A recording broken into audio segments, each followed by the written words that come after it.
Educar com a ciência, seguindo o coração. Montessori é o primeiro e único podcast jornalístico em Portugal sobre Montessori. Eu sou a Mara Alves e vou contar-lhe tudo, mas tudo sobre Montessori.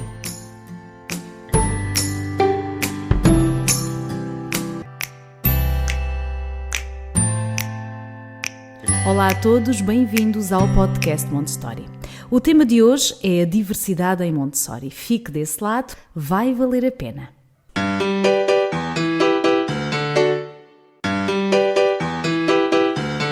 A especialista convidada de hoje é consultora Montessori pela Alma Montessori. Além disso, é sócia fundadora e diretora pedagógica da Escola Montessori de Campinas, no Brasil.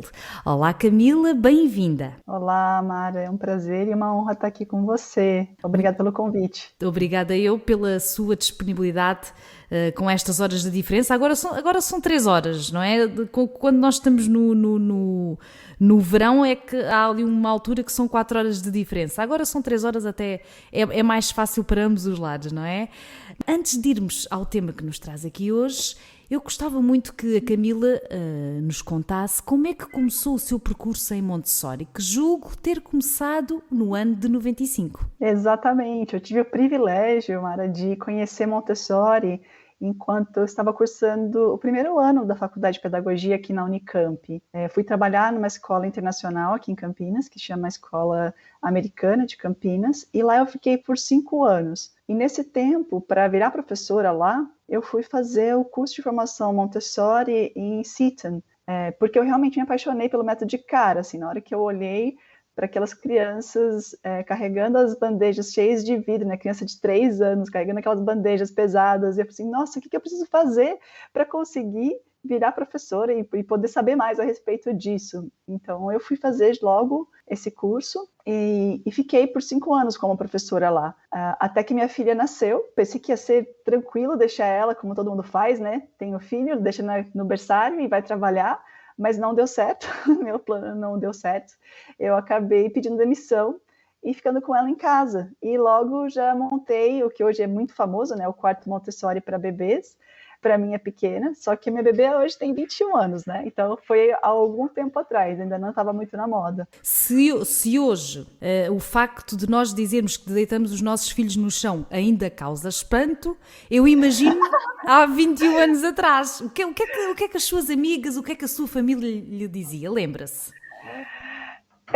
Eu tenho uma questão que talvez é meio fora da curva, assim, né? Para conseguir ser eu mesma, eu não ligo muito para isso, sabe? Então eu não perguntava, de verdade. Não, mas às vezes nem é preciso perguntar, porque as pessoas dão as duas opiniões na mesma. Exato, eu não perguntava, só fiz e acho que se elas falavam alguma coisa, elas não falavam na minha frente, porque como eu sou pedagoga e eu sou cheia de mim, assim, falando, não, se eu sei o que eu estou fazendo, né? Aí eu deixava e pronto, e lá ficávamos. E eu falo ficávamos porque, por um tempo, às vezes, eu deitava com ela e fazia todo aquele momento do soninho, de contar historinha, era muito divertido, eu adorava aquilo, então podia se falar o que fosse que eu não ia mudar, era maravilhoso, ela podia acordar sozinha e deitar quando ela quisesse, então para mim aquilo bastava, né? E normalmente, Camila, acho que quase todas as pessoas que tenho conversado sobre isto, quase toda a gente começa pelo quarto, não é? E às vezes há aquela ideia, Montessori não é só a cama no chão, calma, não é? É muito mais do que isso. E a Camila estava aqui a contar então que começou com o quarto, com a sua filha, e depois, quais foram os próximos passos? Eu acho que a diferença dessas pessoas, né, que começaram pelo quarto é que eu comecei pelo Montessori, então eu já tinha a informação. Para mim, eu tinha muita firmeza na minha decisão. Não era uma questão de pensar se eu vou deixar ela numa grade presa, né? Ela tinha berço, inclusive, só que eu usei esse tempo para quando ela tinha bem pequena, assim, que ela não conseguia ainda se levantar. Para facilitar para mim e tal, eu pegar ela do berço e tudo. Mas assim que ela começou a sentar e ficar e se mexer, ela foi para o chão direto, né? Então foi tranquila a minha firmeza de manter, porque eu tinha informação antes, né? E depois disso ainda veio o Pedro e o João. O Pedro hoje tem 18 anos, o João tem 10, e acabou que essa o fato de ter essa firmeza de que eu queria a melhor educação para minha filha, que era uma educação Montessori, eu comecei a comprar materiais e comecei a criar um ambiente além do quarto, né? Então, o cavalete, fui comprando os materiais de sala Montessori efetivamente e colocando na sala da minha casa. Então, eu tinha uma sala de jantar e uma de estar, a de jantar inteirinha ficou para ser a sala Montessori dela, e quando o meu filho chegou e começaram a vir outras crianças, eu fiz uma reforma na garagem, e aí transformei a garagem toda com todos os materiais necessários para uma sala ambiente de 3 a 6 anos. Então, a escola começou a crescer, né? A sala começou a crescer e efetivamente se transformou na Escola Montessori de Campinas, que acabou saindo de casa. Isso foi no ano de 2006, e ela começou a ampliar e ter mais crianças interessadas, mais famílias, né? E eu percebi a necessidade de efetivamente ter mais pessoas para me ajudar, porque antes era tudo eu, né? Eu era cozinheira, professora, auxiliar, tudo na sala, eram poucas crianças, claro. Que maravilha. Isto é um caso, isto é um exemplo maravilhoso de que quando nós acreditamos, não é? Quando acreditamos, tudo é possível. Imaginem que a Camila começou na garagem e hoje é diretora de uma escola, não é? É este pensamento que é o que fica aqui, não é? Mas começou em casa, não é? Mas começou também porque estava envolvida no método, não é? Acreditava nele, porque sem isso também é impossível. E hoje a escola, julgo que no ano passado inaugurou uma segunda unidade, certo? Exatamente. E quantas crianças é que têm atualmente? Atualmente não é um bom parâmetro, porque atualmente a gente está nessa crise. Parados, claro. Exatamente. A gente está com 35% da nossa capacidade, né? Então a gente Mas no normal, Camila? No normal, a gente conseguiria acessar até 200 crianças. Maravilhoso, sim. E de que idade estão a fazer? Dos 0 aos 6 ou 0 a 6. 0 a 6. Exatamente, sim. Por enquanto. E agora eu estou começando meus estudos no fundamental, mas eu efetivamente acredito muito que é necessário ter uma formação adequada, né? Acredito muito não, né? É a verdade. A formação é importante, de facto. Eu muitas vezes digo aqui no podcast que é muito bom nós temos que começar por algum lado, não é? Os pais às vezes não sabem muito bem por onde começar. É importante começar a ler os livros, obviamente, de Maria Montessori ou de outros autores que falem sobre o método. É importante buscar alguma coisa na internet, mas a formação é indispensável, porque estamos a falar de crianças e estamos a falar da educação delas, não é? Não é para fazermos isto, temos que também ter a certeza do que é que estamos a fazer. E na verdade, Camila, não sente que nunca aprendemos tudo, não é? E a Montessori, nós podemos ler um livro 3, 4 vezes que aprendemos sempre alguma coisa. Eu fico um bocadinho com essa sensação. Exatamente, Mara. Cada vez que eu leio, eu falo assim, esse parágrafo não estava aqui antes, eu juro, eu já li esse livro 5 vezes, mas ele não, alguém colocou esse parágrafo depois, né? Não, e às vezes é aquela sensação, como é que é tão óbvio e eu não reparei antes, não é? Às vezes é um bocadinho por aqui. Já percebemos que a Camila começou em 95, já tem aqui um longo percurso, já fez aqui algumas formações, julgo que atualmente está a fazer uma outra formação e acho que é aqui em Portugal. Tem a sua escola, não é? E sabe muito de Montessori. A Camila é daquelas pessoas que se nós buscarmos na internet sobre Montessori vai aparecer Camila Isola. E por isso é que eu tenho muito orgulho de a ter aqui comigo, um grande prazer de a ter aqui comigo, porque eu sei que é uma pessoa que sabe muito de Montessori. Quando comecei a fazer o podcast e comecei a convidar algumas pessoas do Brasil, houve sempre, tenho que convidar a Camila. Eu sei. Depois consegui chegar à Camila. Pronto, e aqui estamos. Que delícia, Mara. Obrigada. Está a gostar deste tema? Saiba mais em montessori.pt. Já aqui falámos no podcast de diversos aspectos e características de Montessori, mas ainda não falámos sobre a questão da diversidade. E quando falamos de diversidade, falamos de idades, de culturas, de etnias, mas a pergunta que eu lhe faço é, concretamente, o que significa isto para si da diversidade em Montessori? É um tema bem relevante, né? Importante. E ele é relevante justamente, Mara, porque nós somos pessoas adultas que fomos criados numa sociedade em que o sistema exige que a gente seja igual uns aos outros, né? Para se encaixar no normal, para ser considerado normal. É é uma normose, né? E se a gente não fosse adulto, a gente não teria essa questão. Agora, a própria Maria Montessori já enxergava isso. Eu vou me dar o luxo aqui de ler um trecho do livro da Maria Montessori, de Basic Ideas of Montessori Educational Theories, que ela diz assim, que existe algum tipo de esquizofrenia na humanidade hoje, porque há uma certa valorização de um homem que descobre a vacina para a cura de uma doença que atinge a humanidade. Então, essa pessoa ela é um pouquinho valorizada, mas valoriza-se ainda muito mais um sujeito que descobre técnicas destrutivas e dirige todo o poder intelectual para a aniquilação de uma população inteira. O que ela traz nessa fala? É que a gente está valorizando coisas que não era para estar valorizando, e uma delas é justamente isso, de querer encaixar todo mundo numa normose, de querer fazer todo mundo ser igual e focar em algo que não seria tão importante, né?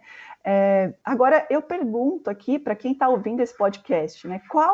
Para começar a nossa conversa sobre diversidade e encaixar a visão da Maria Montessori nisso, né?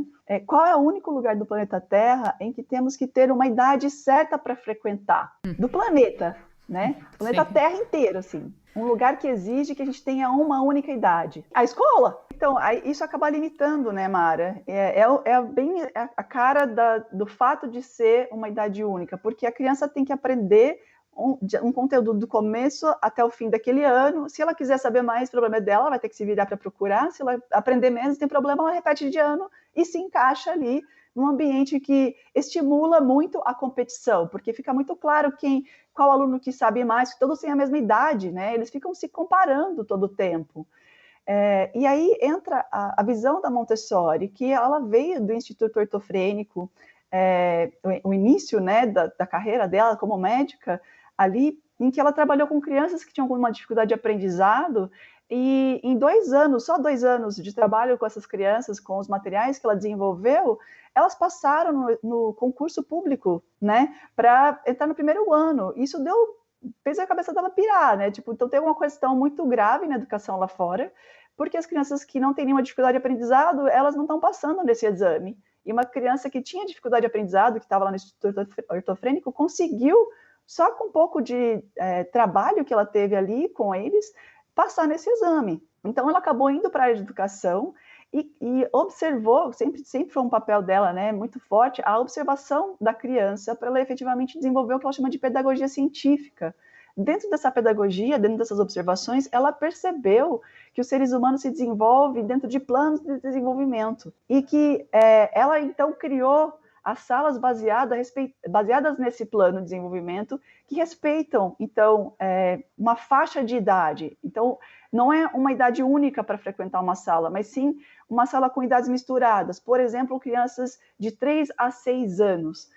Nesse ambiente, as crianças mais novas, quando elas chegam, elas são as queridinhas, elas são amadas pelos mais velhos e pelas outras crianças que estão ali naquela comunidade, e elas vão observando os mais velhos e vão muito além do que elas iriam se elas estivessem somente com crianças de 3 anos. Para além de, Camila, dessa convivência, também ter aqui um fator muito importante de socialização, não é? Exato. De um exemplo de uma sociedade. E aí tem os mais velhos nessa sala que, por eles serem os exemplos, né, a autoestima e a autoconfiança deles ficam elevados e eles reforçam o conhecimento deles quando eles estão ajudando os outros. Juntos, eles acabam percebendo isso que você está falando, Mara, que todo mundo é diferente. Na sociedade, a gente é assim, a gente é diferente na nossa convivência. Só que eles entendem que tudo bem ser diferente no ambiente Montessori, porque eu posso te ajudar no que eu sei, você me ajuda no que você sabe, e é preservado a tendência humana da colaboração, que todo mundo continua se ajudando. E aí entra um outro lado que, para mim, atualmente no Brasil, está muito... virou uma lei, né? Está muito forte esse olhar para obrigatoriedade da inclusão de crianças com algum tipo de dificuldade de aprendizado. Para mim, virou um alarme essa lei, porque as crianças que não têm uma dificuldade de aprendizado, elas acabam conseguindo meio que fingir que elas estão aprendendo alguma coisa e se encaixar de alguma forma no sistema, mas a maioria das crianças com algum tipo de dificuldade, elas, além de não se encaixarem nesse sistema, elas não conseguem fingir nem um pouquinho o que elas estão aprendendo. Então, é um alarme para a nossa sociedade. A gente precisa se questionar o que está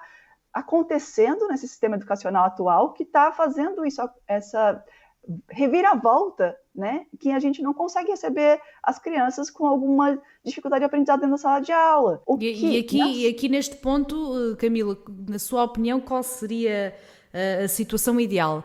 Por acaso, brevemente terei aqui alguém para falar sobre inclusão. Recebi alguns e-mails a pedir-me para falar sobre isso aí do Brasil, e já consegui algumas pessoas que vão falar sobre essa questão da inclusão, por isso, olha, nem de propósito de estarmos também a falar aqui disto, mas na sua opinião, qual seria então a solução para essa questão? Então, a Montessori, porque na sala Montessori a gente está preparado, né, pronto, tem material para crianças com algum tipo de dificuldade de aprendizado ou uma superdotada. Porque a sala Montessori, ela é desenvolvida para seguir a criança no seu tempo, né? E a gente percebe ali, com essas idades misturadas, que essa ajuda um ao outro, ela acontece naturalmente, é tranquilo, e a gente não fica focado na ideia de que essa criança tem algum tipo de síndrome ou algum tipo de dificuldade efetivamente. O foco na convivência que acontece na sala Montessori acaba sendo nas virtudes sociais, no que a gente pode fazer para colaborar com aquela sociedade, com aquela mini sociedade de crianças que estão querendo ajudar umas às outras. E aí acontece a inclusão naturalmente, não é porque a professora quer, que deseja que seja dessa forma, é o jeito que as coisas são. Então, não é o foco, tipo, vamos pensar numa forma de ter que fazer a inclusão numa sala Montessori. Não precisa se preocupar, as coisas são desse jeito, a sociedade é assim. Exatamente, né? E tendo, por exemplo, o exemplo de uma sala Montessori, a questão da competição, não é? Que leva muitas vezes à frustração das crianças, como é natural, essa questão também deixa de existir, não é? Porque o próprio desenho dos materiais Montessori não permitem a frustração, porque a criança vai ser capaz de resolver sem erro, não é? Sem ajuda à partida de um adulto. Só por si só, isso já é uma vantagem. Mas é esta questão aqui da autoestima e da competição que existe, desde que começam pequeninos até adultos, não é? Nós somos educados, não é, nas escolas com este sistema, que é mesmo assim. E há muitas pessoas que também, infelizmente, ficam por o caminho porque não estão na área certa, não é? Mas têm que ser obrigados a saber, é um bocado isto, não é? A pessoa não gosta de matemática, mas tem que saber matemática e tem que ter aquelas notas todas consoante aquela tabela. E isso acaba por matar, sem dúvida, a criatividade de um ser humano. Exato, e o foco fica no que eu quero que essa criança aprenda e o que eu determinei para aquela aula, né? No Montessori é diferente, porque vai ser o que essa criança está me mostrando, porque a minha observação é a base, né, da filosofia. Eu sou o modelo e a minha observação é a base de todo o trabalho, de eu poder seguir essa criança.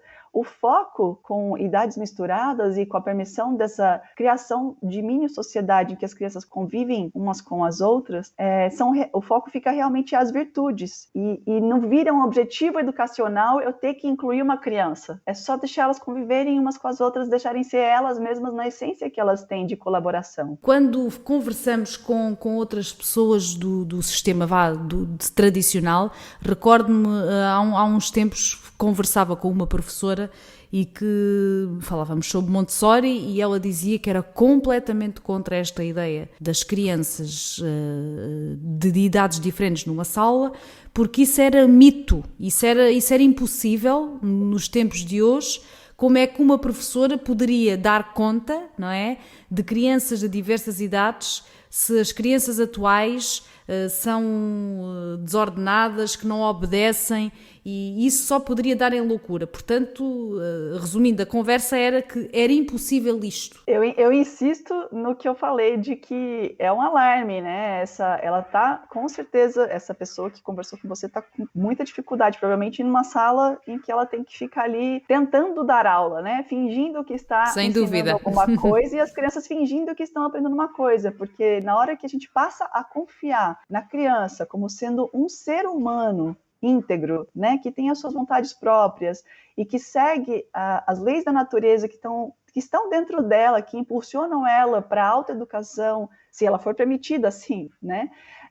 Ela consegue, sim, se desenvolver muito e é um ambiente tão pacífico, tão mais calmo do que uma professora lá na frente tentando ter atenção de 25, 30 alunos para uma matéria que ela acha importante. Então, quando tem várias crianças no ambiente Montessori, cada uma está no seu tempo e o meu papel flui ali de ficar observando o que elas estão fazendo para poder verificar se é necessário efetivamente eu fazer alguma intervenção ou se eu posso deixar elas seguirem o caminho delas, porque é o caso na maioria das vezes. A Camila é uma privilegiada porque tem a oportunidade que criou, é verdade, mas tem essa oportunidade de ver isto com os seus próprios olhos, não é? De ver as crianças interajudarem-se, de não haver questionamentos, não é? De que cor de pele, de que extrato social é que a criança é. E isso deve ser, aos seus olhos, não é? Calculo, uma satisfação ver isso e ver que é possível fazer diferente, não é?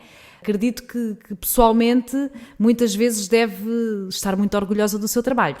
Com certeza. Tenho bastante orgulho, sim. É um privilégio ter assumido essa missão aqui no Brasil para com as crianças daqui. Obrigado por ouvir este podcast. Clique em seguir para ouvir os próximos episódios. Como já aqui conversámos, Montessori nasceu sobre o berço da inclusão. Não podemos esquecer que Maria Montessori começou a aplicar o seu método a crianças com deficiência. E, por outro lado, foram as crianças desfavorecidas do bairro de São Lourenço, em Roma, um dos laboratórios para que Montessori pudesse desenvolver o método. Por isso, pergunto-me muitas vezes, qual é a razão para Montessori ser associado a uma classe social mais elitista? Você falou na sua pergunta duas coisas muito importantes, né? Exatamente o que aconteceu com a Maria Montessori, o tempo que ela esteve na Terra, ela provou duplamente que é possível educar os ineducáveis, né? Primeiro, no Instituto Ortofrênico, com as crianças que tinham dificuldade de aprendizado, ela conseguiu ajudar eles a se autoeducarem, e depois com as crianças menos favorecidas financeiramente, né? Com o poder aquisitivo baixíssimo, que eram largadas ali naquele condomínio que os pais precisavam ir trabalhar e que o poder aquisitivo delas era baixíssimo, uma classe social bem pouco privilegiada, né? E ela conseguiu também auxiliar essas crianças na autoeducação. Agora, quando a gente pensa na sociedade atual, quando a gente olha para os ricos de maneira geral, eles têm acesso ao melhor de tudo na vida. Não é só a melhor educação. Isso inclui as crianças também. Infelizmente, é a nossa realidade. Não é o que a Maria Montessori acreditava com certeza, e não foi o que ela queria que acontecesse com o método dela. Mas hoje ainda é um trabalho que precisa ser, é uma missão no Brasil, a gente mudar essa realidade. Não acha também que há aqui uma máquina de marketing montada em torno da marca Montessori? Porque imagine-se, por exemplo, eu já tenho visto quando se diz vendo cama Montessori, mas não existe cama Montessori. A cama Montessori é um colchão no chão, ponto final. Que bom que você e muitas outras pessoas, né? A gente está nessa missão de divulgar a metodologia Montessori da maneira correta. Por outro lado, assim, por mais que seja um marketing que está privilegiando e está acabando chegando em pessoas que têm mais dinheiro, está sendo um marketing de Montessori. Eu acabo ficando até feliz porque estão falando de Montessori e as pessoas estão procurando e estão chegando até a escola por causa dessa tal cama Montessori, que não é da Montessori, mas de alguma forma acabam chegando porque depois vão vendo assim, mas será que é só isso? Algumas são mais curiosas e vão além, então é bom também por um lado, né, Mara? Indo para esse lado de que a Montessori é para os mais privilegiados, financeiramente falando, né, a Montessori não tinha essa visão. Para ela, nós somos cidadãos do império, que ela chama de império universal. Ela considera um absurdo acreditar que nós, homens, né, que fomos endossados com poderes superiores a todos os poderes da natureza, que a gente fique se considerando, se colocando em caixinhas de que somos portugueses, ou somos brasileiros, ou somos africanos. Ela falava naquela época que nós estamos ligados pelo ar. Ela dizia de ondas de rádio. Olha que máximo, somos ligados num império universal por ondas de rádio. Imagina se ela fosse viva hoje com o poder da internet, né? Sem fronteiras nenhuma. A Mara está lá em Portugal falando comigo aqui, a gente está fazendo esse podcast. É incrível o poder que a gente tem de união, de poder virar esse império universal. Somos uma nação única. Ela acreditava nisso. Então, não, com certeza não tem nada a ver com Montessori privilegiar somente crianças com poder aquisitivo maior. A gente precisa se unir para mudar isso. Independente, eu sei que tá bom, como é que eu faço isso então, né? De onde eu começo a desconsiderar ou ficar encaixotando as pessoas por classe social, por sexo, ou por cor de pele, ou pelo país que ela é? Eu vou trazer aqui 2 dicas, né? Uma primeira, vinda da própria Maria Montessori, que ela dizia que para começar a reconstrução do homem, né, de nós como seres humanos, nós devemos fazer a criança o nosso ponto de partida. Nós precisamos ter humildade e reconhecer a criança como um ser independente e fazer o nosso caminho em direção a essa criança, aos estudos dela. E a segunda dica é que está em nossas mãos mudar essa realidade. A gente tem exemplos aqui em Campinas eu tenho o privilégio de ter a Firma Casa. A Firma Casa é uma ONG que atende mais de 300 crianças, que um critério para essas crianças serem atendidas lá é que a família tenha um salário bem baixo. Quanto mais baixo, maior a chance de você estar sendo atendida por 8 salas completamente repletas de materiais Montessori, com profissionais qualificados, com todos os pilares da metodologia sendo seguidos. Aqui também tem a Esther, que ela é de uma creche da rede pública de Campinas, que implementou na sala dela por Já falei com a Esther. Exato, sim, exatamente. Sim, ela é maravilhosa. E ela está na rede pública, e ela está fazendo a diferença dela. Em São Paulo tem a Mangalô. Então, assim, é possível sim, né? Nós devemos ser jardineiros. Jardineiros é a visão da Maria Montessori da gente efetivamente permitir que as flores floresçam no seu tempo, que as crianças tenham o seu tempo respeitado, e que a gente faça isso cientificamente.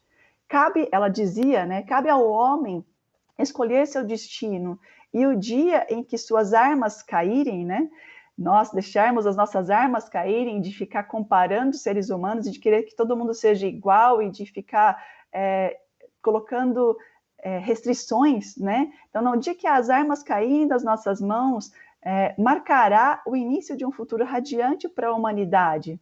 Então, é isso que ela acreditava. Essa última frase diz tudo sobre aquilo sobre acho que o desejo de qualquer pai, não é? O desejo de nós como seres humanos, que as crianças, eu às vezes digo isto, vão ser adultos, são o nosso futuro. Às vezes parece que as pessoas esquecem um bocadinho disso, que aquela criança vai ser um adulto, não é? E darmos a oportunidade das crianças crescerem livremente ao seu ritmo e não ao nosso ritmo, porque eu sei que a tentação é grande.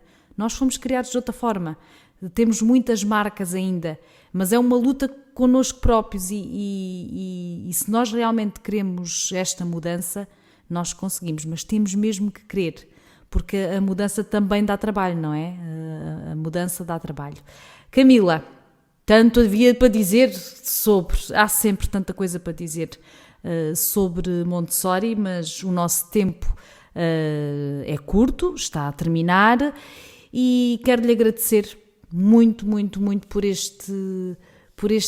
todas estas aprendizagens que nos transmitiu aqui hoje. Acho que são muito importantes e acho que vai inspirar muitos dos nossos ouvintes. Obrigada, Camila. Sou eu que agradeço a oportunidade. Vamos fazer Montessori chegar a mais crianças nesse mundo juntas. Vamos sim. E se depois desta conversa ficou ainda com mais vontade de saber sobre o método, convido a ir à página da Camila. Portanto, no Instagram, almamontessori.br e o site Montessori Campinas. Eu depois, no texto que acompanha este podcast, eu coloco lá os links todos. E antes de me despedir, quero deixar aqui um convite aberto. Todos aqueles que praticam Montessori em casa, ou que sejam assistentes ou guias proprietários de espaços Montessori em Portugal e no Brasil, entrem em contacto com o Montessori, pois eu adoraria ouvir as vossas experiências. Nunca se esqueçam que Montessori é partilha. Basta enviarem uma mensagem. E fico por aqui. Não se se esqueça de passar pelas nossas redes sociais, em Montessori no Instagram e no Facebook e no nosso site e, claro, seguir este podcast no Spotify. Obrigada!